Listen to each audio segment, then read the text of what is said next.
1, 2, 3. I just do that so I can sync up the mics real good. Okay. Yeah. All right, guys. Welcome to the Kids in the Corner podcast. We got another great episode today. We're back in the backyard. We are underway, deep underway, turning this place into a comedy venue. We're gonna be throwing some shows out here, and we thought who better to get on than someone who's been throwing shows all over the city. We got Justin Mekdessie in the studio today. How you doing? How you doing? How you doing? Yep. So Justin, do you have where's your show run out of right now? It's in Biloxi, downtown Biloxi, at a bar called Martini's. Yeah, we've been selling out. We're pushing the limit at having 100 people in, so might be testing out some bigger venues.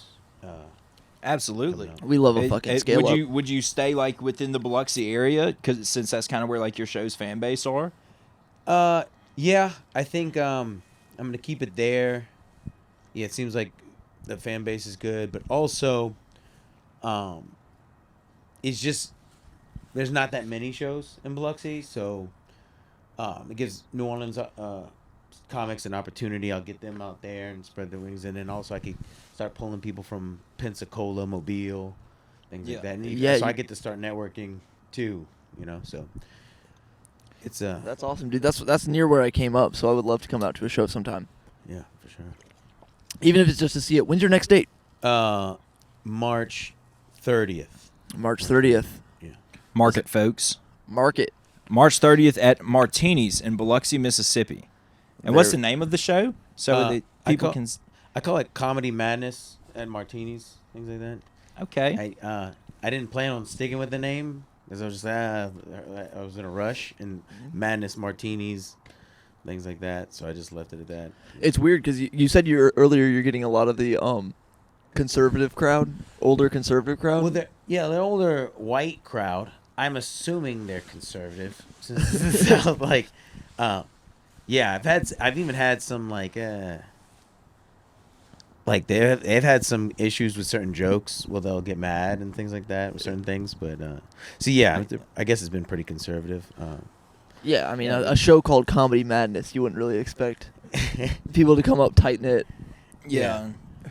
But people just like, I don't know what they expect, like just Jim Gaffigan every time or something, which I mean is cool or whatever. I think Gaffigan's hilarious, but like there's some really unhinged people doing stand-up comedy, so you should know going into a comedy show you should expect the unexpected.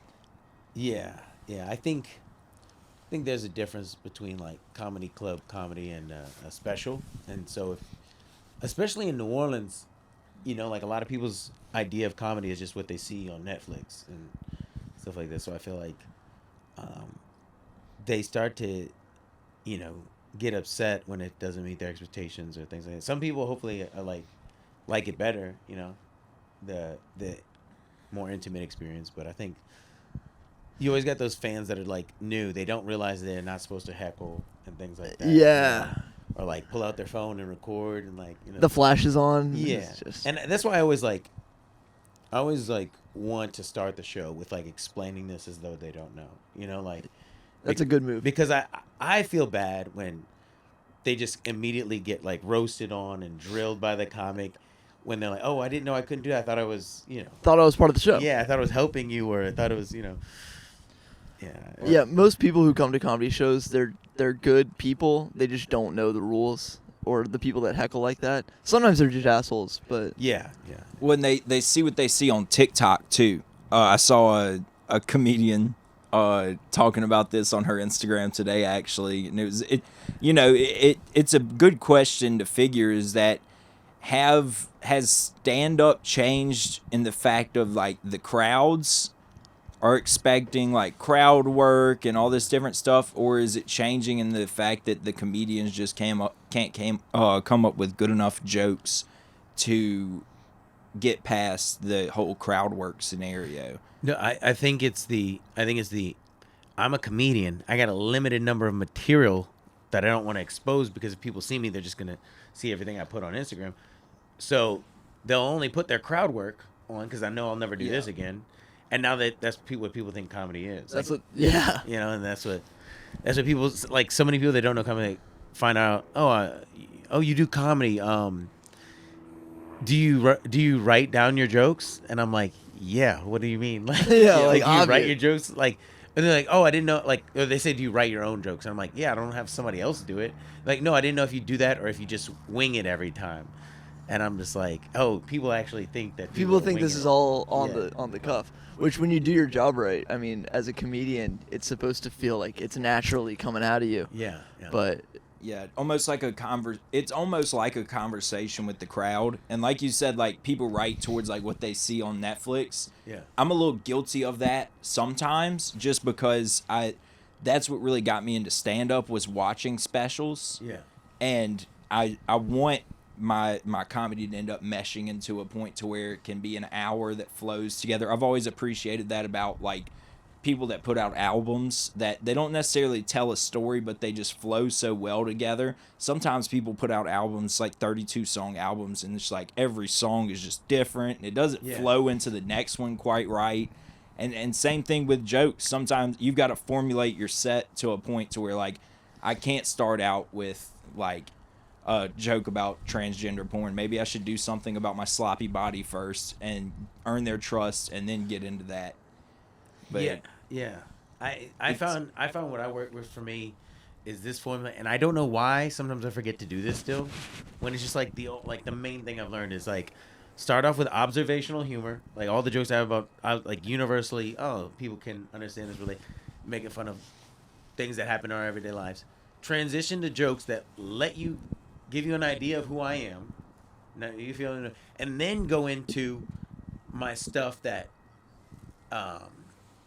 that takes up more of an attention span, or is an edgier issue, or like don't want you to make it feel like that. Like basically the prison shit. Like when I talk about being in prison, it's like don't just lead with a fucking like story about prison rape. Like it takes a lot of time to develop credibility before they're comfortable with something. And sometimes I especially at like open mics when you have like 5 minutes, it's like you really don't get a chance to try a certain one of my jokes because like you just won't have enough credibility to make it work. I've starting off my sets, especially longer sets, with jokes about like my family and jokes about like just being a 24-year-old, because those are pretty blanket and can kind of rope people in. Maybe not so much being 24, because depending on the audience, but yeah, everyone has a family, and everyone has drama and issues and whatever bullshit within that family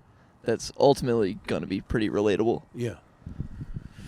And also you've got to live some form of life outside of comedy too. And also with the 5-minute thing. So when I first started, I tried to be like a storyteller. Yeah. Almost.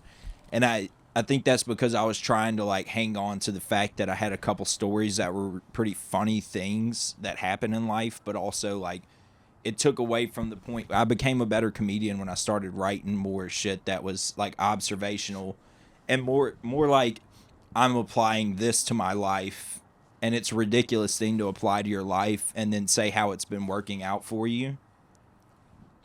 Like the transgender porn joke is I talk about porn's supposed to be your truth. It's your deepest desire. I quit deleting my search history because I use it against people that call me racist or transphobic. You know what I mean? And things like that. So you got to find a way to apply it to just everyday life, not necessarily your life, but like most people walk down the street, but they don't walk down the street while they're listening to fucking James Brown and thinking it's their theme song or whatever the fuck. You know? Yeah, I think I like to like take each one of my jokes and then start for each joke write down all the demographics I can think of that can relate to that joke, and then like basically like then go in order of wider demographic and then hone down and narrow demographic throughout your set. But the thing is like a lot of times you think a demographic isn't gonna like that joke, and then you get on stage and you realize like, well, like they get it too. Like you kind of underestimate it. And sometimes it's like, whoa, that demographic doesn't like, so it's kind of like no matter what you think they will, like it still takes the trial and error to like realize, black people don't like it when I say that joke, or Yes. Yeah. like, Yeah. It took me one time to realize that one of the jokes I did, but also I think it's still a pretty funny joke. Just wasn't as good. I think I could go back to it now, and it would maybe do better because it did good in some spots, but I don't know. It's kind of a hack joke too. My favorite interracial combo is black man, white woman. Best porn, Patrick Mahomes, best porn, Patrick Mahomes, and something else. And I said I was going to put Steph Curry on that list, but did y'all know both his parents are black? That's crazy. And that didn't hit well. Yeah. Well, and I think a lot of times with comics of a certain demographic, like there are comics that are like, whether you're black or white or this and that, and you're telling a joke about another demographic, we have a tendency to think that like, oh, that demographic was offended when they didn't laugh. We assume, oh, you're not laughing, you're offended. But really, It's like the joke may still have legs. It's just you're not making it funny for that demographic. They might not be Exactly. like, I don't give a shit, but make it funnier. Like, Yeah. you know, Yes. because they might have seen it coming, because you might be observing, a group about a group of Asian people, and you make an observation and a funny joke about them, but it's like, yeah, this is like common knowledge to us. Yeah, it's obvious to You them. just found this out, so you think it's funny. It's like, yeah, we've been knowing that, and we lost amusement in that observation a long time ago. Yeah, dig a little deeper, Yeah. find something, Yeah. find a way to make it fresh. Yeah, Twist exactly. it to your perspective. Yeah, like Asians probably don't get offended when you make fun of them for eating dogs, but they're not gonna find it funny because it's just like, It's been done so many times. Yeah. It's been done to death. yeah. Plus, everybody knows that like they really do just like eat dogs. Every day. They really do. I mean, it's just a thing they do. It's just part of life. Yeah. Justin, you fucking got me like I swear to God, like 650 followers off of that yeah. fucking video that we made that blew up. I wanted to talk about that. Yeah. On that shit was funny. Yeah, I was just really drunk coming out of a wedding, and you're like, hey, you have a suit on. Let's do something while you're wearing a suit. And then I didn't know what you were going to do. And you're like asking me for cocaine. So I riffed it, things like that. And then you asked me to post it. And then I was like, yeah, sure. And then I never heard from you again. And then I go up to an open mic one time, like, dude, I saw your video's doing well. I'm like, what video? Like, yeah, like 600,000 views. I'm like, what video are you talking about? The one with you and Cam. Oh, that's funny, because I wasn't tagged in that video. That is my fault. I truly didn't know how to tag people on Yeah. Instagram at the time. It's cool. Like, I busted your balls about it, but the truth is, like, if you would have asked me, hey, do you want me to tag you? I probably would have said no, because, one of my accounts is already shadow banned for something. So I was afraid, like, that joke about cocaine and fentanyl is going to be, like, shadow ban my new account. So I would have told you, like, nah, you don't have to do that anyway. Like, where you co-post, where it's two people posting the same thing. And, yeah, I would have said, forget it. But, yeah, I'm glad the video is good and things like that. I'm surprised. I'm always surprised about what goes viral and what doesn't. Yeah. It's like, you put a lot of time, thought, and, like, know that this is hilarious and doesn't do well. And then it's just like, It's just the random shit. I honestly thought the video was kind of stupid, but I thought it was too. I thought it was dumb. I just wanted to post something that day. But yeah, sometimes the algorithm just picks up on it. And I think what really like drove the engagement on it was people arguing in the comments. Yes. When you can start beef in your comments section, the algorithm like picks up on the number of comments that are going in and just elevates it. Yeah, and it was just like you asked me how much for cocaine. I said $150, and then that said people $150. $150, like, dude. It's 80 for an 8-ball. Exactly. And they're just debating the price of cocaine, and then No, you're fucking gay. We get it for like 60 in Bend, Oregon. It's like, okay, Yeah. good for you guys. There was no cocaine actually involved in that sketch. Yeah. It was just a sketch. It's funny. But yeah, anything you can do. But no, I am the same way. Like when I watch like gangster movies and shit like that, or prison movies, I'm just like, that's not realist. That's not how it goes. Like whatever, like it's so stupid. It'd be awesome if movies had comment sections. Yeah. This is a good question, I think. Out of all the prison movies and shows, which one do you think actually does relate the most? Dude, the movie Life with Eddie Murphy and Martin Lawrence is so. I know it seems weird to say that that's realistic because you're watching it and think it's like clearly like a parody, but like it's so like okay in the movie they have a inmate trustee and he's a gun guard. Like the inmate gets the gun and watches the other inmates to make sure they don't run. Damn. Yeah, that's an inmate the whole time, you know, and people don't realize like at Angola they had that too up until about like maybe like 35, 40 years ago. They finally you know, I guess regulation Stopped giving the prisoners Yeah, guns. stopped giving prisoners guns. But like, dude, for the longest time, they're like giving an inmate a gun. Like, yeah, if anybody tries to run, you go up in that tower and you shoot them. And Damn. And like that was their job. And because you got a lot of people with life. Like Angola is like a lifers camp. You don't go to Angola unless you have a life sentence. And but now they have it to where there's like little programs to where like you got sentenced to 2 years, but if you do this program in Angola, you get out on probation. Things They like that. just put you to work. Well, they just like you have these class anger management and things like that, whatever. But like it's like a so you will hear about people that went to Angola and got out, but for the most part, there's like 5,000 inmates that have like life in Angola. God damn. And but yeah, for the longest time, like they would put inmate gun guards, give inmate the key. And there's so many people that have been there 35, 40 years. You know, it's like, where are you gonna go? You don't know anybody in the free world. Like, No. they don't want to leave. Like, you know what I'm saying? Like, They have no reason to. yeah, like so the best job you get in prison is the best you see your life getting, you know. And in Louisiana DOC prisons, everybody has to have a job, you know, like you have an assignment, things like that, and then you work your way up. Like things might be getting different now, but when I first went to prison in like 2009, 2010, like everybody had to start off in the field. So like picking okra, planting sweet potatoes, things like, it's all dealing with crops, and you work the fields like about 40 hours a week. And there's no air conditioning in the whole prison, so you go out in the hot heat and you come back to the hot like cell blocks, Stuffy indoors. Yeah, or the tiers, but it's just hot as hell. And so like so like this realistic, like in life they're like working, they're digging ditches and things like that. And towards the end have you ever seen the movie Life? No, I haven't. I have. All right, can I spoil it? Yeah, you All can right. spoil it. So like they progress in the movie, and you see like technology picking up, the prison progresses because they're doing life in prison. So eventually they get a job at the governor's mansion, and they're the governor's butlers. Like, they're doing his gardening, they're giving him tea and shit like that. They're inmates, and they're like the governor's servants. That is going on right now. My boy just called me. Well, he calls me every day from the governor's mansion. He lives in his basement. He has a life sentence. Yeah. The dude that cut, my boy was cut Governor Edwards' hair, and he's an inmate. That's cool as fuck. I mean, now there's a new governor, but I mean, he's still in the governor's mansion. Like, all the servant, most of the servants at the governor's mansion are butlers and all this. They're all inmates with life sentences and shit like that.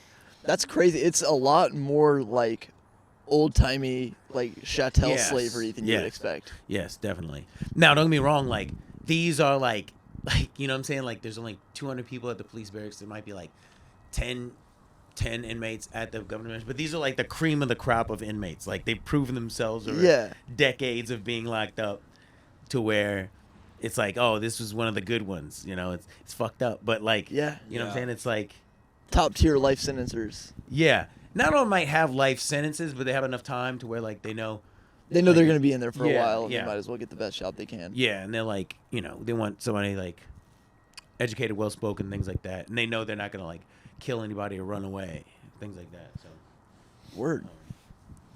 Yeah, that's always been a weird thing to me. Angola Parchment Farm, all those like work camps like that. That's always been like a really weird, like silent spectacle that's been going on just in the background. I mean, I'm sure like, like definitely people that are incarcerated need a job to do, I would say, just out of, I wouldn't want to just sit inside all day, I would guess. Well, But- okay, yeah. So that's the thing too, is like they have satellite camps, which is just that. Like, they're still DOC, but like, I mean, they're still like where you go if you get sentenced. They're still basically prisons, but you go there and you're just inside all day.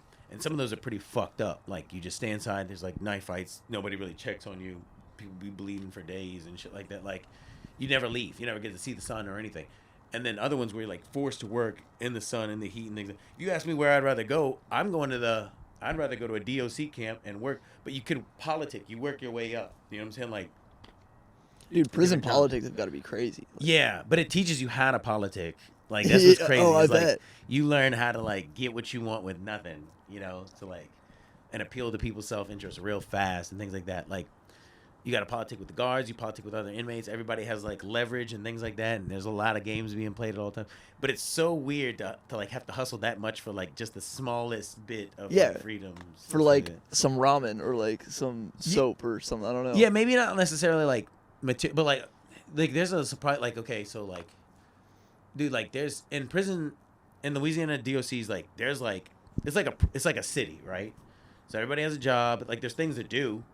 Like, there's sports. They have, like, a real football team with pads and things like that, and you go play other prisons, like, and That's cool. Yeah, they have, like, boxing. I was on the boxing team for a while, and, like, it's a real boxing ring and a real stadium, like they sell tickets. Mm-hmm. Yeah, we were talking about that. So my dad is the announcer at the one at Rayburn 66. Oh, really? Yeah. Oh, wow. Yeah, I used to go to it when I was in high school a lot. And I had work the last one. It was on Valentine's Day last Thursday or 2 Thursdays ago or whatever. Yeah. Yeah, we used to go in that bitch, dude. It was so much fun. I Yeah. mean, like, you know, as fun as it could be, but they had, like, I'm sure you've been in there since you were on the Yeah, boxing yeah. team. They had the little caged in area with the band in there and Yeah, shit. yeah. That was always like such a vibe to me for some reason. For whatever reason, it just looked like it was out of a movie or something. hanging out in the yeah. band cage. Yeah, it's crazy. I mean, so I've never been to Rayburn, but I've been to, like, other ones, like the ones I went to. They usually had a DJ. I don't think we had a band. I mean, no, we do have bands and stuff, but I don't remember the bands playing during the matches. I mean, in between matches, we usually had, like, you could pick your own song and, like, come out to it. That's cool. And then, like, go into the boxing match and shit. But yeah, it's just like if you were in the stands, you wouldn't be able to tell, like, these are inmates. You'd think this is a real boxing. Oh, That's yeah, what's up. they're really scrapping in there. Like, it's not like how you watch, like, Rough and Rowdy or anything like that. Like, any of these, like, random people boxing matches that these big, like Barstool puts on. Yeah. It's like, these cats, like, some of them come out and have real professional boxing careers. No, but no, he's like a legend in prison. Like, he goes to all the boxing matches and things like that. So, like, yeah, it's real. I know but once you go pro, when you get back to prison, you can't really box anymore because they use amateur rules. Yeah. Gotcha. Yeah, so you're not really allowed to. If you've ever been pro, then Yeah, they don't let you. I don't think they let you compete anymore. damn. Yeah, because it has to be sanctioned by something kind of. Yeah, Like yeah. some kind of athletic commission. And so if you've already had a pro ticket or something like that, you probably can't box with amateurs. But the football, you could play football, like, with pads and stuff. Like, they have, like, Hunts versus Angola. And LSU donates all of their old pads and jerseys to Hunts, and Southern donates all their stuff to Angola. So when you see them play, it looks like LSU's going against Southern. But yeah. But yeah, they have a lot of ex-NFL players that go to prison and they'll play the football. Stuff like that. Yeah, like What's up? the longest yard. Yeah, like the almost long- exactly. We were talking to our friend Dewan, who's a boxer. He's been boxing since he's like 13. He's 18 now. But he says there's a lot of people in his gym who started out in prison. Yeah. Because they have a full competitive thing, and they're good. They're good. They're on their shit. Like, when you're training for boxing in a gym, you think it's like, if you're in prison, you're thinking you're just, like, you know, throwing punches, fighting dirty. But these people actually, like, focus on their form and, like, get it. They have coaches and stuff in there, like real coaches. Yeah. They have, like, you know, old heads that are in there that did boxing maybe before they came in, or they have, you know, one of the guards might be able to fucking unlock the gym for them. That's what I was thinking too about the whole longest yard thing. If they actually did like a guards versus prisoners football game, like, it would be like they're nowhere near close probably. Well, the guards in, like, Louisiana, DC, first of all, they're mostly women. Second of all, like, they're mostly out of shape. Yeah. Out of shape. Like, you might see one guard in shape in each prison, maybe. I don't fucking, like. And he's probably a real hard ass too. I mean, different people are weird. Like, And Angola is like the entire zip code of where the prison is Louisiana State Penitentiary, but Angola is the name of like the whole zip code, the town I guess would be.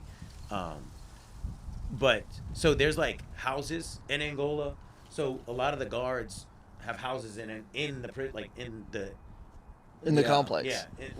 yeah, exactly, because in Angola, and so those people like become captains, higher rank, and then they have kids and family, and those kids grow up in Angola, and then they become guards, and they grow up, and it's just like something they do. So like, a lot of them don't even have like this animosity towards inmates. Like they grew up amongst prisoners. And Yeah. things like, so they just, I mean, at the end of the day, like, they live in the prison basically, and if you don't even, let's say you don't even live there, you're spending 12 hours a day there. You know what I'm saying? Like all your waking time is there. So like, eventually, there's very few people that have the energy to be an asshole to every inmate. Some of them do. Some of them are like real fucked up. Like you can tell there's like taking their day out. But like for the most part, it's like, man, I gotta live here too. I gotta like get through my day too. So it's like a very casual relationship. You know? Yeah, that's what's up. That's better. I mean, I guess that's the best you can ask for. Yeah, my dad was in. It wasn't like a max camp or anything like that. It was a federal prison in Pensacola, and they had one guard. This is the only guard you ever heard anybody talk about. Kramer was his name. His name and was like, Kramer? Yes, and the shit that everybody hated him for was he was always trying to do checks on people, like pat downs and shit? Yeah, like pat down, strip search type shit. Yeah. Like he's like right before you go in there and visit your family, he's gonna hit you with a strip search type shit. Yeah. Yeah, they. I mean, before you like in DOC prisons, before you and after every visit, you got to strip search. You got to get naked and you got to bend over and you spread your butt cheeks open. Things like that before and after every. Yeah, we didn't even have to go through a metal detector. My mom had to have a clear Okay. purse, dude. We used to fucking sneak shit in there all the time. Yeah. Phones, dip, Taco Bell, Arby's. Yeah, I mean, like, there's definitely ways to sneak in things I visit, but like, it's kind of hard to get a phone in on those DOC camps. Like, Oh, I bet. Yeah. the best way, I think, the guaranteed way is like to bribe a guard and stuff, but like, you don't want to get caught doing that really, unless you. I mean, like, if you have a lot of time, I guess it doesn't matter, but like, I don't know. To me, I didn't want to, dude. Not having it, it's weird. I was more depressed in prison, but I'm probably more stressed in the free world. Like, not having a phone reduces so much stress. Yeah, Just it accepting really the does. fact that you don't have a cell phone and that, like, yeah. I'm scrolling too much right now. I gotta fucking. Dude, it's not good it for takes you. hours It's out bad. Of your life. Yeah. Dude, I've got an ungodly amount of screen time, and it's really from podcasts because I was just listening to podcasts. I'm guessing that screen time used to when I'm just like on the road, and dude, I'm probably clocking close to like 10 hours a fucking day. Well, That's you're like sleeping double within the a lot. national average. That is prison, you know, like if you think about Yeah, it. prison of the mind. Yeah. Yeah, I don't like just scrolling all day, and I'm seeing like random videos of terrible car crashes just being beamed into my head. Like, dude, I'm trying to drive. Yeah. Dude, I wish it was just car crashes. I mean, Yeah, I it's- see people get ran over by cars, Yeah. shot in the face, Steel workers getting just Yes. crushed by like piles of shit falling down. Like, sloth bears eating people alive. Yeah. I like the shootings and stuff like that. they're kind of fun. You can't look away. Yeah, well, that's the thing is like I have to watch the whole thing, so I'm gonna get it. Like I'm either gonna get like be okay with it or not be okay with it. The only videos that really get me, like I don't even want to see that, is when like people are kicking some guy in the face for like no reason. Like if it's like the bully wins type situation, and there's like 5 guys like kicking this autistic kid in the face and shit. Like I don't Yeah. want to see that. Like the Cat Williams fight video. Yeah, well, no, that was fun because he got beat up by like a 7th grader. But I'm talking about just like, dude, on X or Twitter, whatever you want to call it, you see some of the most fucking outlandish shit happening, and you're just like, dude, I don't want to see that. I have never used Twitter or X, whatever. Like, I've tried. Like, I made an account. Actually, I made an account only because one of my like college professors made me, like, say we do this. We contact me through Twitter. Like, that's how you did that. So I made one, but like I don't know how to use it really. Like I know there's porn on there. I can't find it. It's so hard to find, It's but so you can hard to scroll find. through it and it'll pop up. Once you random. got it, you just gotta like one picture of a hot girl in a bikini, and then the world opens up for you. The algorithm senses that you're horned up. And- You got to and get you- accepted. Yeah. So- it's a gate. He has to know you're cool first. A real easy way to find it is to go into the threads of it. Oh yeah. So it could be like, let's say, Drake's video leaked or whatever a couple weeks ago with his dick or whatever, or he's jerking off. Underneath it, you'll see my video's better or something like that. And it's this girl, and she's like riding her dildo, or like she's blowing a dude, or she's so you can see all that on there, which is also insane. Like you can just straight up see, and honestly, it makes you like kind of like that kind of porn better because it's like it's real people. I It's know not her. the I feel like amateur I shit. know her. Yeah. Now this is a girl I can have a conversation with. exactly. It's not every day when you get to read the girl's bio. Yeah. How are you presenting yourself to the world, But it's like Miss Crystal? the other girl's just a whore, but she's doing this to prove a point about Drake. You know. Yeah. She's just trying to get Drake to DM her. That's all she cares about. Oh, that's all anybody cares about, dude. Dude, speaking of Drake DMing people, even though it has nothing to do with Drake, what do y'all think about the whole Diddy controversy going on right now with the court documents that were recently released? What do the court documents say? I didn't hear about this. So there's a sexual assault case that a couple of men have put together with, and I think Young Miami's the one that's been like, I think she's been like outing it or something like that.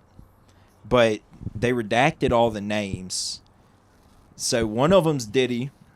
One of them is listed as the Philadelphia rapper that used to date Nicki Minaj, which is Meek Mill. And then somebody else. And they were like, I don't know, dude. They've just been like sexually assaulting dudes. And apparently there was like someone walked in on Diddy and Meek Mill fucking. And that's part of like official court documents. Damn. And so it's like this whole thing. So trending right now on Twitter is Freak Mill is what they're saying. Damn. And then obviously P. Diddy. But everybody's been taking some pretty academics, and Meek Mill have been going at it pretty hard. Meek Mill's done everything but deny that he had gay sex with P. Diddy. I guess he's like dancing around that subject to not give it any light because he just keeps calling academics fat and shit and calling him a loser. But to me, the thing is, like, how do you keep something like that a secret for so long? Like, you've got to, if you got to, like, propose that, like, if Diddy was, like, out there fucking other celebrity, there's got to be one dude you propose it to, and he just, like, exposes him. Like, man, this dude wanted me to fucking suck his dick. This dude's Well, I crazy. think it's more like extortion at that point. Like, it's got to be. There has to be some kind of leverage. Well, I know he's got, like a squad of goons that'll, like, I guess, kill you or throw you off a balcony or some shit. I don't know. And like bodyguard, I don't know, but even the bodyguard's got a rat or something, like, you know, like, you can't keep a secret between two people. There's no way you're gonna keep a secret. I don't care how many billions of dollars you have between 26 people Well, that you're somebody's gonna take that TMZ money and go expose them. So I don't know. Maybe I'm gullible to conspiracy theories, but I'm like, there's no. I mean, I don't believe in conspiracy theories because it's like there's no way they'd be able to keep it a secret for that long. You know what I'm saying? And with Diddy, I don't think this is necessarily just like a new thing. Now, the thing between him and Meek Mill is new, but a lot of people have said, including Cat Williams, other people that have gone on interviews like way in the past and been like, yeah, he made it because he was fucking Diddy. Like, he was sucking Diddy. Like, that's how he made it. Like, that's how these guys, like, get their start or whatever. They fuck P. Diddy. And I would bet it's mostly people who are small, and then they do it. And he helps them blow up, and kind of puts them in a gold cage of sorts. Yeah, dude, I just wrote a joke recently about, like, I said, like, asked my friend if he would suck a dick for $1 billion, and he goes, yeah, because with $1 billion, I can get any girl I want. Like, nobody's gonna reject me. I'll get all the pussy I want for the rest of my life, just to suck one dick. And I'm like, wow, like, technically, like, sucking a dick for $1 billion is the straightest thing you can do. You know, like, That's true. You know, what, support your family? That's not. Yeah. But I say I'm not that straight though. Yeah. You got to do a good job so it's quicker. Yeah, I don't know. Get it over with. That you're gonna get a bunch of dudes hitting you up though because you sucked a dick worth $1 million. You know what I mean? Like or $1 billion. You gave a $1 billion blowjob. That's insane. But that's what I'm saying is like Diddy could fuck any dude. Why does he need to fuck other people? Like that's what I don't know. I guess it was like a. So a lot of people would like akin it to like how the CIA and the Mossad would do politicians with like underage people, like underage girls, I guess, maybe like a blackmail situation. Yeah, but if it's Diddy the one that's doing the fucking, it's a double-edged sword. It's like I'll let her like Diddy has more to lose by letting him know he's fucking Meek Mills than Meek Mills has to lose by letting people know he is fucked.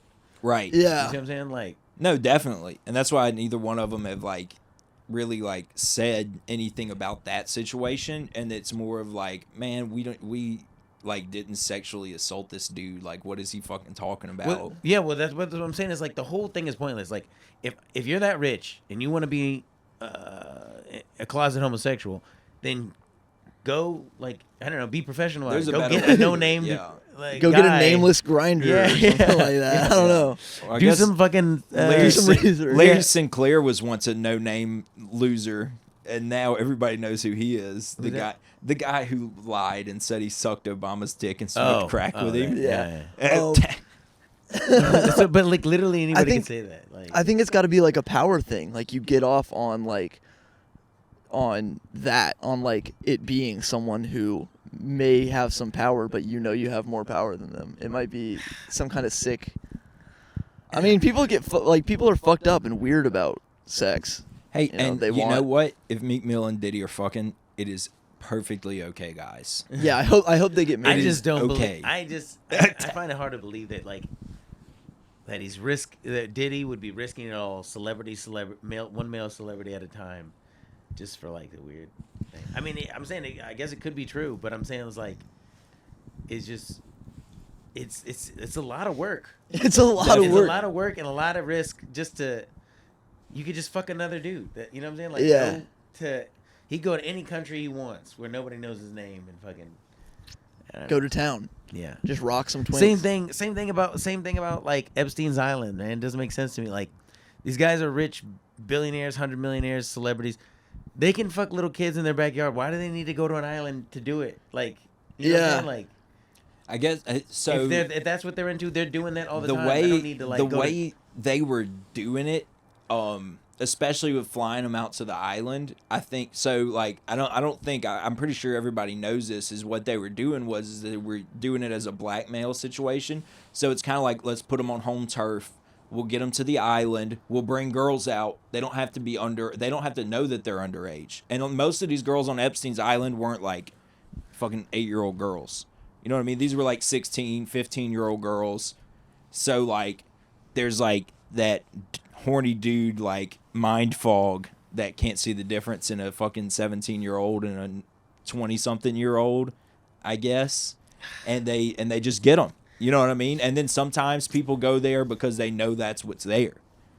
I guess, but the thing is like, if I'm a millionaire, I'm getting the pussy I want. I don't need help. I don't care if you're a billionaire. If I have, you know what I'm saying? Like, if I have a couple $100,000. I guess all it's- the pussy I want. I Like, guess- Well, because if I you don't want like the dark, fucked up shit. even if you did, if I have Even if you did. even if I had $1 million, there's fucking other countries where it's legal. Why do I need to do it in your island where it's still there's still consequences? Yeah. You know what I'm Yeah, saying? Like- I guess the only answer to that would be is that they had that. That's what they were doing there. You know what I Like, mean? So they were curators. that's the They spot, were you know? curators of that Like, kind that's- of filth. But also, I mean, it's a definitely a liability having it inside your house because if you're a multimillionaire or a billionaire, you're having attendants and people in your house who are knowing certain things and seeing what you're doing, and if you want to really hide that, and I guess Epstein just marketed himself as a guy that parties and keeps it low key, and I guess that's what really drew people in because he was a powerful guy. And he was, in that in group. So he's like, if he says, hey, I got an island full of girls, his bros are like, like plus like in the weirdest, most I'm not trying to be weird, but in the most fucked up way possible, the people that they get to do these heinous things to, these young people, they have nowhere to go tell after that. If you just pick up some fucking 15-year-old dude over here at the gas station. Where are they now? How come they don't like have any? They should be witnesses. They are. They should have thousands of little kids testifying. Why isn't anybody doing interviews with them? Why are they interviewing like?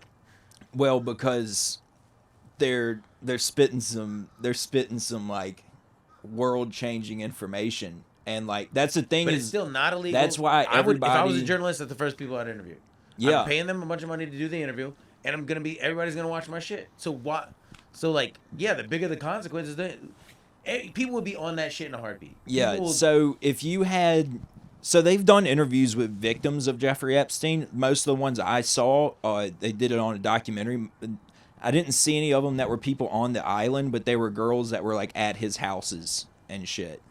And it was mostly like his victims, like personal victims that I saw on interviews. But where's I going with this? Oh, if you believe all of that to be true, and like the level of things that were going on there as far as blackmail and high level, world powers being there, you would be very, very like cautious in the fact that those people could get you killed so fast and undetected. Yeah. And if you're out here exposing that kind of stuff of them, they have a reason to do that. And some of them, statistically speaking and speculated on, have done that to people.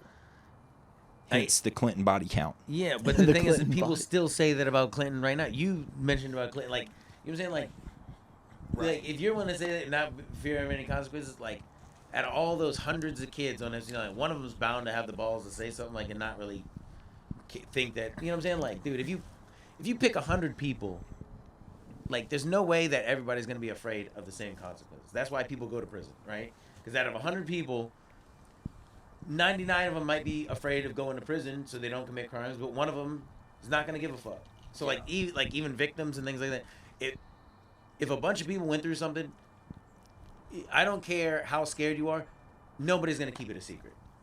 It's hard to keep that shit a secret, man. Like, yeah, it's hard to keep anything a secret. So, no matter how powerful somebody is, nobody's that afraid where they keep their mouth shut. Nobody keeps their mouth shut about anything. Yeah, People I mean, talk. No, that's definitely true. Yeah. Nobody That keeps their is mouth true. shut about anything. I think, if and I'm kind of just playing like a devil's advocate here, because my whole thing about everything is I don't know. I don't know. Yeah. Because you don't know anything nowadays. You know what I mean? Like we celebrated this dude Columbus I bring this up all the time. We celebrated Christopher Columbus for years for discovering America, not knowing the facts of like he came over here and immediately started like cutting people's arms off for gold and shit. Yeah. Like it was just doing terrible things. So not everything is told. And we don't know everything. So what could be real and not real is very thrown up in the air to me. Especially in the internet age and like how much data is being collected. I mean, the power of like money is so much greater now that we have like metadata and like everyone's phone is constantly beaming information. If someone with a lot of money and power wanted to, and they knew, hey, we just kind of fucked this person and they didn't want to do it, or we should keep tabs on them. He's probably got a team of people that keep tabs on these people after they leave the island. And if they even like think or search anything that's remotely related to the possibility of them blabbing, they can get on that like that before they even get a chance to act. I don't believe that. I think, dude, think about anything you've done in your life. Dude, any events that was worth noting, you've talked about in your life, dude. Like, there's very few events in your life that you just don't ever mention again. Everybody talks. I don't give a fuck. Like, yeah. Epstein does not have the power to kill the Clintons. They're to kill all the people that have ever been to his island. Well, he can't kill anyone anymore. Well, yeah, but what I'm saying is like, if you think that like, oh man, I'm just gonna keep track of everybody that goes to my island and make sure nobody talks about it. Like, that's a huge fucking task. It would be like a half the huge people task. are more powerful than him. Like, it's not gonna. Like, I don't believe that. Like, I don't look. There's definitely something weird about the island and everything and things like that. But I'm just saying, there's like, whatever really went down, what it should be like. If it's what they're talking about, should be way more apparent and have way more evidence. I feel like, and just killing people after they use them or something like that. I don't know the victims. Yeah, I mean, if they're doing that, then that's like another level of heinous. Yeah. And I mean, it would do a good job of keeping them quiet, but that's a lot of fucking bodies to bury, literally. I really don't know much about the issue. Like, I don't keep up with a lot of stuff. I only get like the general, like the news title about things. So I don't like. I can't really even. Yeah, my opinion is probably. I'm not looking hard at the documents. I'm watching what Instagram Reels tell me before it yeah. decides to show me another car crash video. Yeah, you know, I have a very uneducated opinion about everything. Yeah, I have a lot of friends that the reason I know enough about it is because I have friends that will smoke weed and tell me all about it. That's a great way to learn. No, dude, you don't understand. They're taking midgets and making them stand on top of each other. They're putting them in coats. They're putting them in trench coats so they look like a normal-sized person. It's fucked up. So wait, how long have y'all lived in New Orleans? Y'all lived in New Orleans your whole life? Or you're from Bay St. Louis, right? I'm from Bay St. Louis. I lived here after Katrina. We lived in Hawaii for 1 year while I was like 6, and then moved straight back to Diamond Head, Mississippi. And I lived there until I went to college, Starkville, Mississippi State. Go Bulldogs. And then I came right down here after I left college. Okay. During COVID is when I moved here. Yeah, and I've never lived in the city. I'm from Franklinton, which is on the North Shore. It's north of Covington and everything. Okay. And I moved to Hammond after high school, went to college for a little bit, dropped out of college, hung out there for a while, and then just moved back to my parents' house in the last couple months. And fortunately enough, I got like the best job of my life, and I'm not paying any rent, so that's helping a lot with like comedy and shit. Because for a while, I didn't have a job. I was between jobs, but I had enough time to go do comedy. Yeah. So I like got to cut my teeth for a couple months, like really fucking hard. I was poor as fuck, but I got to cut my teeth in comedy, and I got to feel that like I got to write out of that darkness that I was feeling because as a man, I felt like I was failing, obviously, because I quit my job because I wanted to smoke weed and do comedy. Yeah. And I was smoking weed and doing comedy. Obviously it takes a long time. And then I got into Roast League, and that kind of like skyrocketed everything. Oh yeah? Once I got into Roast League, like you should do Roast Fantasy League this year. Really? Just because of the opportunities it affords, the writing style. It's a different type of performance. And I agree with that 100%. Yeah, and you get, like what is it, like 8 weeks of stage time almost? Like, yeah, pretty much. You get 4 shows over 8 weeks. But what do you mean it gave you opportunity besides just the roast? Well, so people watch the roast battles and people see who can come up with something new quickly, and really it's a joke writing exercise at its core. It's, hey, you need to make 8 to 10 jokes about this person just based on their appearance and their vibe and everything, and keep it mean enough that it's still like biting, but it's funny and it gets the audience on their side. And if you do it right at the end of the day, and not even if you do it right, like everyone goes into it with the idea that like this is what we're doing, we're making jokes about each other. Yeah.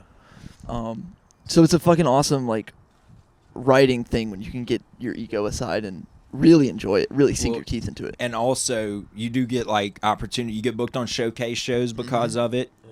And then, like he said, other people get to see.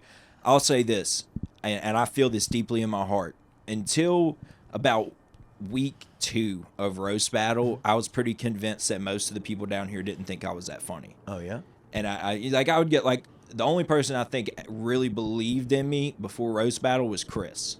Yep. Was Chris True. He's the only one that was like, like really liked me. Mhm. And you know, I mean, people were nice to me and shit, but Yeah. like liked my comedy and shit. And then after roast battle, it just kind of seemed like I started writing better, one, but also I earned people's respect because I won, you know, roast league MVP. Our team won the championship. You know, it's just a different thing. Like people that would usually like, I'm sure you've felt this before with some people too. They like treat you like shit almost. Like they're like, oh, yeah, they're there. People And then, like, prejudge. yeah, and they don't, or they'll be like, oh, they're not funny.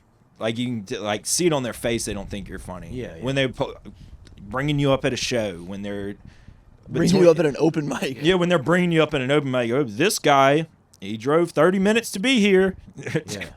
Yeah. Like that, and that's it.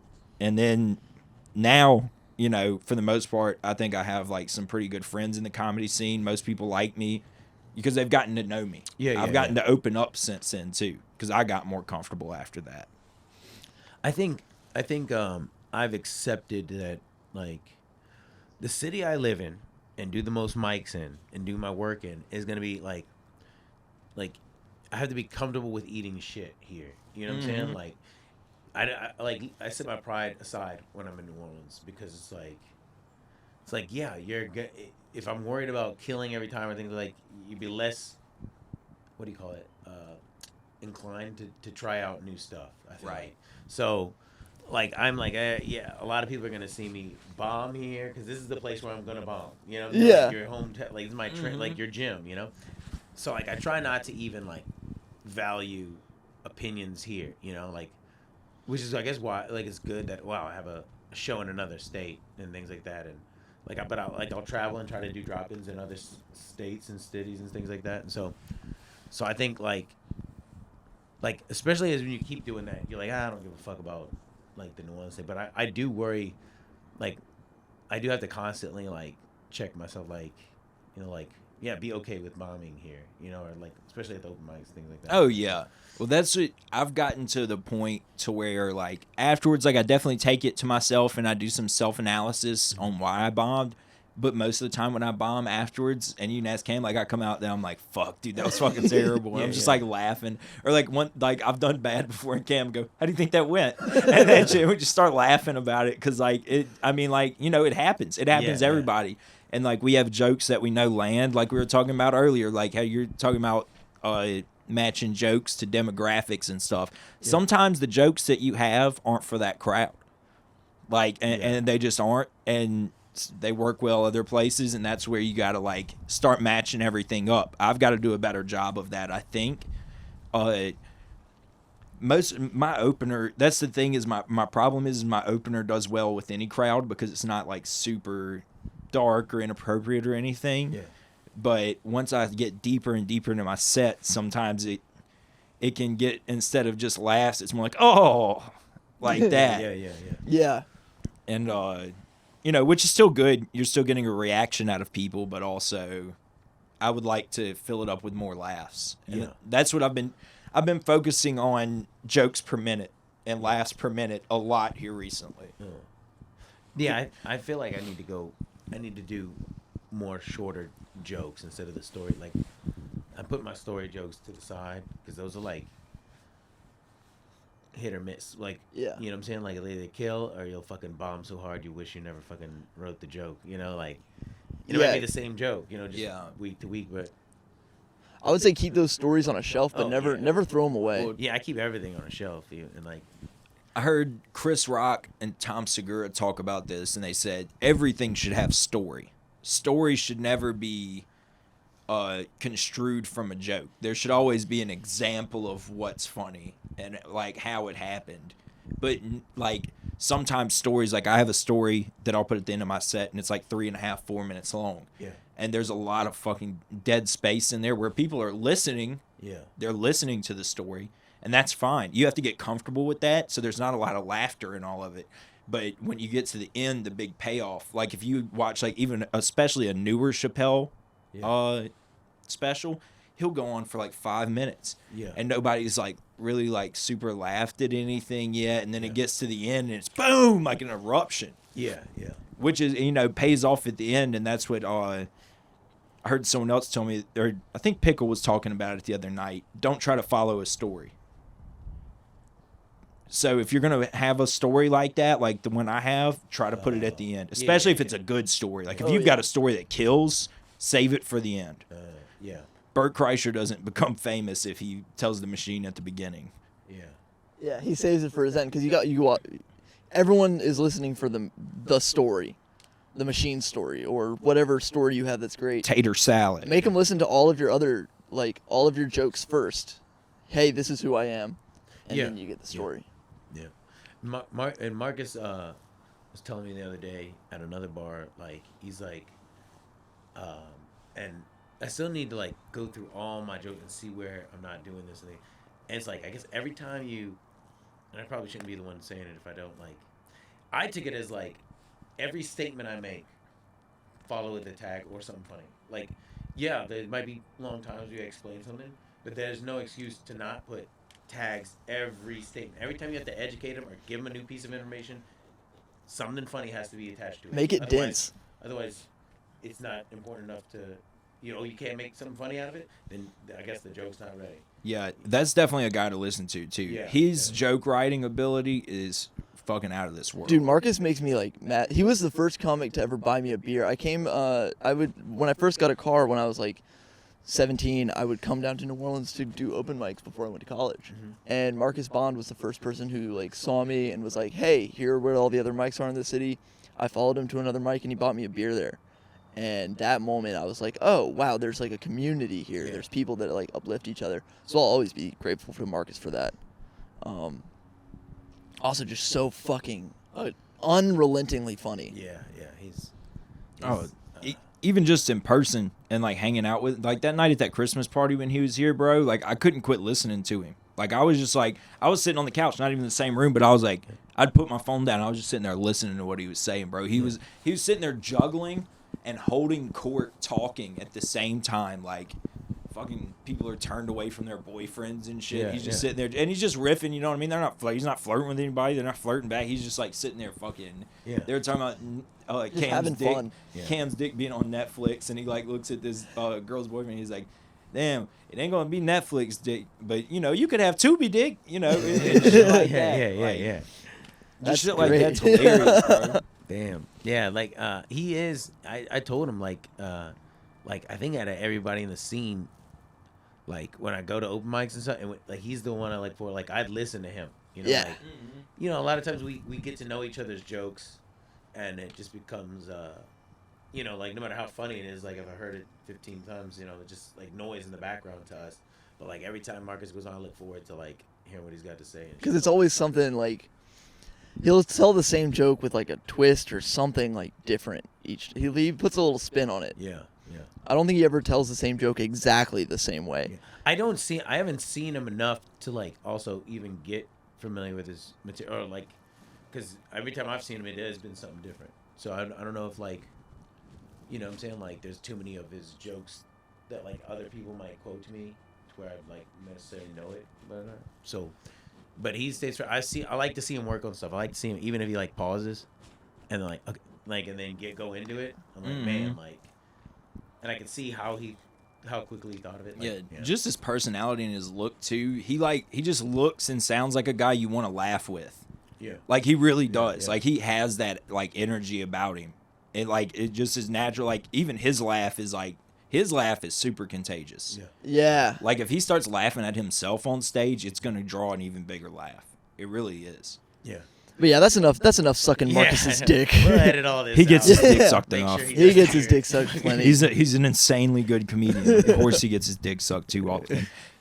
Dude, that's another. I need to do a better job of going to different places.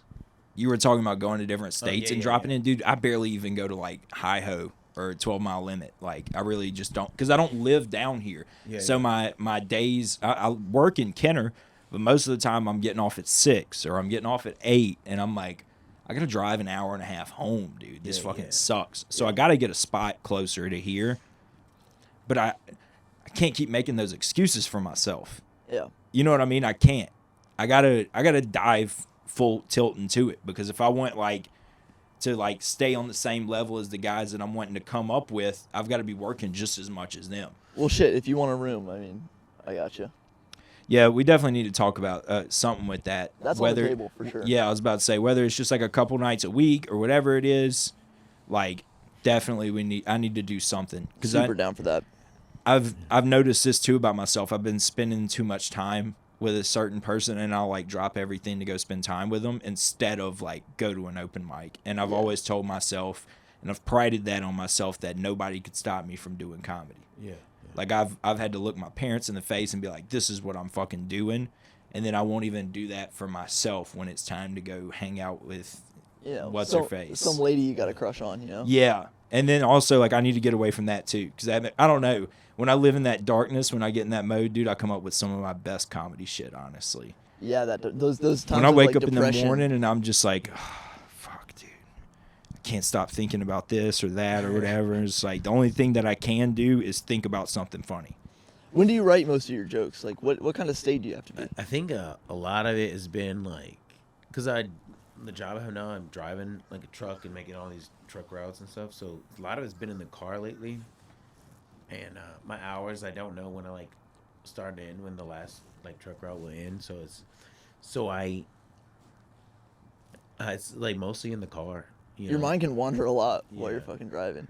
But I do wish that I had like a designated time, like I like to write. I need to start doing that. That's what I've been trying to do. I've been trying to dedicate, like, sit down for like 30 minutes or an hour or whatever I can do and write. But it's so hard to just even to get yourself in that brain mode, just to be like, okay, I'm gonna sit down and write for an hour. Yeah. And I might not write anything good, but I'm gonna write anyway. Yeah. I'm good at that. I'm good at writing, whether or not it's good or bad. You know, like, I don't care, but I'll put it down. You know, like, but the thing is, I have this weird thing about, like, once I know my joke by heart, like, I might say it 4 times, just like a song, like, it gets old real fast. Once I memorize the words of a song, I don't really want to listen to it anymore. I get tired of my jokes I too get quick. tired of my jokes way too quick. Every time I go on, like, almost every time I go on stage, I have to try something new. If it's maybe a new tag, or things like that, but I'll usually try a new joke every time. I do that. I shouldn't do it at, like, but at my show, I do at least one new joke. And this last time I think I bombed with it, but I like, you know, it sucks when it's long. I'm like, I'm gonna try out this 3-minute joke, and let's see how it goes. Yeah. You know, like, and Was that at Ugly Dog where you were trying something new? Or was that something Ugly different? Dog. Oh yeah, I tried the new cadence, and like, oh man, like I actually don't mind telling this joke again. But then I didn't like that. Like I realized, I just. You said you were like acting like someone you knew. You like brought in the cadence of. Oh yeah, I was saying words that my ex-girlfriend used to tell me whenever we're in an argument. Like that's funny though. Yeah. That is a great funny idea. Yeah. But I didn't pick up on that. I don't think you mentioned that's what you were doing. She goes, like she won't let me get a word in, so she'll use these filler words, and that like so that she can keep talking until she gets another point. And I'm like, oh, I say a lot on stage, or like I'll like pause, you know, like think about it. Instead of that, I'm just gonna fill it in with those same filler words, you know, like they don't make any sense. Yeah. Yeah. I like that. I did think I was watching it and I was like, man, Justin's talking like an annoying white girl. Like, well, she wasn't white; she was Asian. But oh well. Was she whitewashed or was she still? Oh no, she was very Asian. Okay. That's probably why she made up those words. Probably why she used those words.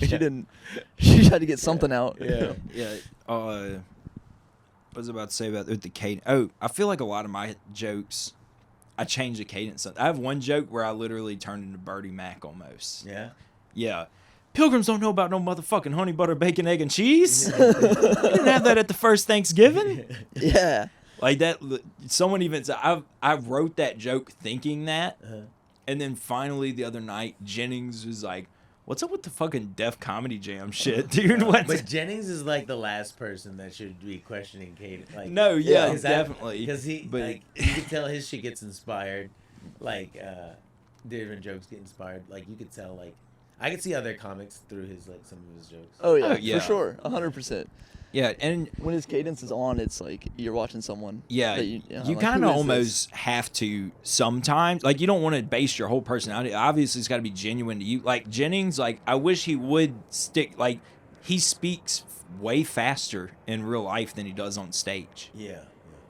And Part of that is slowing down, which is good. yeah, slowing down is good, but like it doesn't fit his personality necessarily. Like the jokes he's trying to do, like some of the darker ones, like like I don't want to give up any of his jokes, but you know, like banging his wife that's been dead for 3 weeks or whatever. Like I understand you got to be like a little creepy and monotone for that, but also like, especially I've seen this with like black rooms. You've got to put on a performance. Yeah. You can't just stand there and tell your jokes. It's got like, if you're not up there doing your fucking thing in front of people, they're not going to care.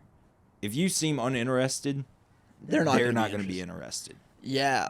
I miss the mic at Honda Wanda's. I don't know if that was going on when I was like, 17, 18. And that was the first like black room that I did, and it's the middle of the East. And I was like so nervous coming up on stage.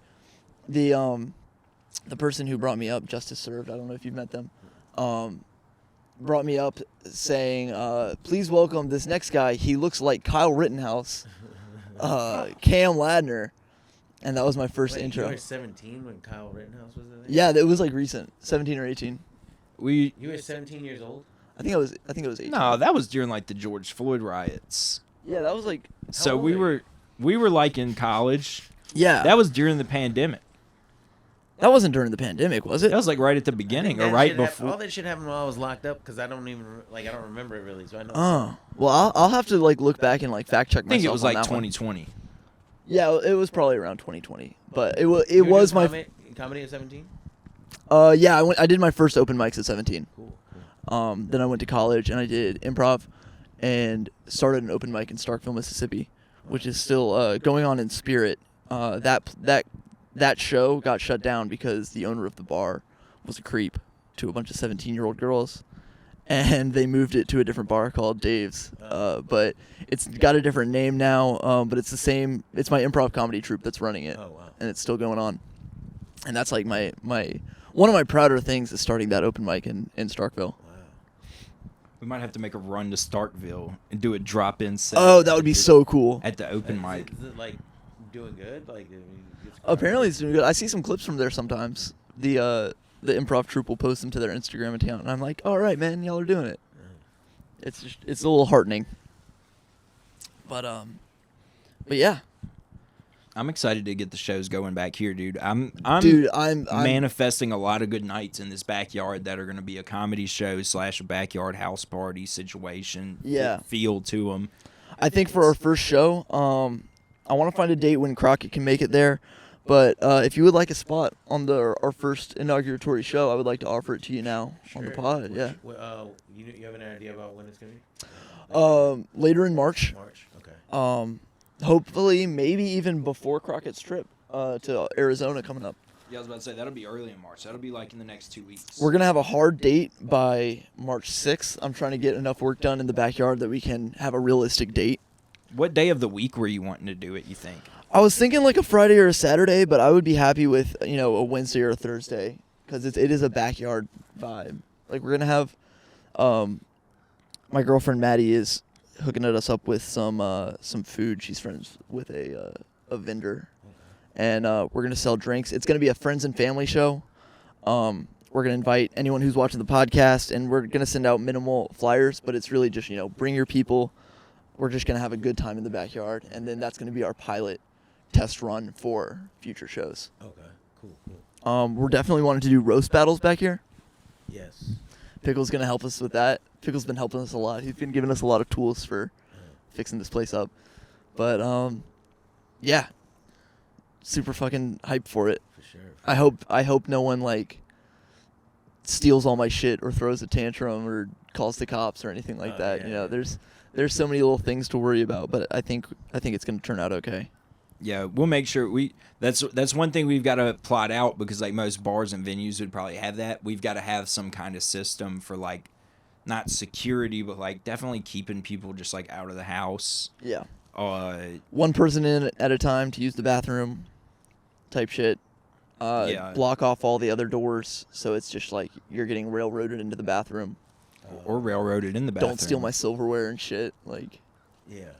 Yeah, I didn't even think about that. Like, if you fucking bringing random crowds in. because during the rave, I told the planner to get a porta potty if they can, but they weren't able to, and that was just a disaster. I was basically like keeping eyes on everything, and also letting people in and making. Luckily, I had a friend there to like keep eyes on things inside the house. But yeah, it was rough. Someone broke my toilet. Damn. They did break the toilet, They and did. for the next couple months after that, there's a piece on there that's like meant for flushing the toilet, like it fits perfectly. But there was also a thumbtack in the same bowl, and for some reason, I thought we had to use the thumbtack. So for like 3 months, I used the thumbtack, and it was like the hardest thing to do, like half flushing Cam's toilet. Yeah, almost. now it's like a Zelda puzzle to like flush my toilet. You have to put a thing in a slot and like push it in. Oh, It's crazy. Yeah, you got to find the key. It's like Yeah. a side quest. Find the key. Return to the toilet. Yeah, I'm really glad you didn't have to take a shit as soon as you got here. I'm thankful for that. Right on. Well, you got anything like left to say? We can wrap this up. No, I guess I'm good. All right, dude. Catch Justin Mekdessie in Biloxi. What's that date again? March 30th. March 30th at the Martinis. Martinis. At Comedy Martinis. Madness at Martinis. Right on. And next time you see this backyard, hopefully it'll be something worth looking at. Right on. Thanks, guys. Adios.